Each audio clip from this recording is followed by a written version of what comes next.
Friends, ఇప్పుడే అందిన వార్త. సీఎం రేవంత్ రెడ్డి సంచలన నిర్ణయం. ప్రజలందరికీ ఊహించని గుడ్ న్యూస్ అంటూ వార్తలు అయితే వినిపిస్తున్నాయండి. ఎండ్ వరకు చూడండి, స్కిప్ చేయకుండా పూర్తి ఇన్ఫర్మేషన్ అయితే మీకు అర్థమవుతుంది. చాలా మంది చూస్తున్నారు కానీ సబ్స్క్రైబ్ మర్చిపోతున్నారు. దయచేసి ఛానల్లో సబ్స్క్రైబ్ చేసుకొని బెల్ ఐకాన్ ఆల్ పై ట్యాప్ చేయండి. ఇటువంటి ఇంపార్టెంట్ ఇన్ఫర్మేషన్ మిస్ అవ్వకుండా మీ ఫోన్ నోటిఫికేషన్ రూపంలో వస్తుందండి.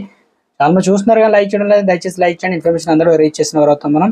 రైతు బంధు ఇక డబ్బులు వెనక్కి వ్యవసాయ శాఖ దీనికి సంబంధించి ఎందుకు పర్లేదని వివరణ ఇచ్చే ప్రయత్నం చేసేసింది. ఇక మూసేసిన బ్యాంక్ ఖాతాలు, ఫ్రీజ్ అయినటువంటి ఖాతాల కారణంగా ఇలా జరిగిందని కొంతమంది రైతులు బ్యాంక్ ఖాతాల వివరాలు సరిగా లేవని తెలిపింది. రైతుల నుంచి సరైన ఖాతాల వివరాలను సేకరిస్తున్నామని, ప్రక్రియ పూర్తిగా డబ్బుల్ని తిరిగి జమ చేస్తామని పేర్కొందనమాట. పట్టదారు పాస్ పుస్తకం పైన డిజిటల్ సంతకం పెండింగ్ కు సంబంధించి 45 రూపాయల రుసును ప్రభుత్వం ఏకంగా 1000 రూపాయలకి అయితే పెంచిందనమాట.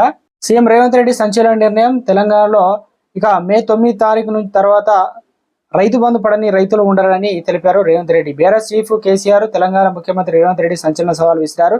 కొత్తగూడెం కాంగ్రెస్ ఎంపీ అభ్యర్థుల రామసాయం, రఘురామరెడ్డి, బలరాం నాయకులు మద్దతుగా సీఎం బహిరంగ సభలో మాట్లాడారు.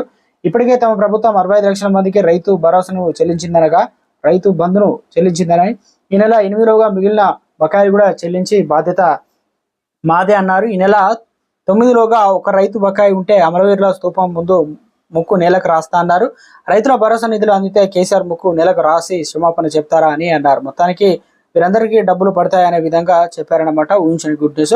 ఇక ఆగస్టు 15 లోపు రైతు రుణమాఫీ కూడా చేస్తామని, మిగతా 6 గ్యారెంటీలు కూడా చేస్తాం సవాలు విసిరారు. దీంతో పాటు రాజీనామాకు సిద్ధంగా ఉంటాను అనే విధంగా గతంలో హరీష్ రావుకు ఏదో స్పీకర్ ఫార్మాట్ లో లెటర్ కూడా రెడీ చేసుకున్నారు. ఇవన్నీ కూడా తెలంగాణలో రాజకీయాలు, ఓటర్ బ్యాంక్ పైన కులకృషంగా మొత్తానికి చూసుకున్నట్లయితే రాష్ట్రంలో వీరందరికీ కూడా ఇప్పటివరకు పడిన వారికి గుడ్ న్యూస్ అయితే అందించింది అనమాట సీఎం రేవంత్ రెడ్డి.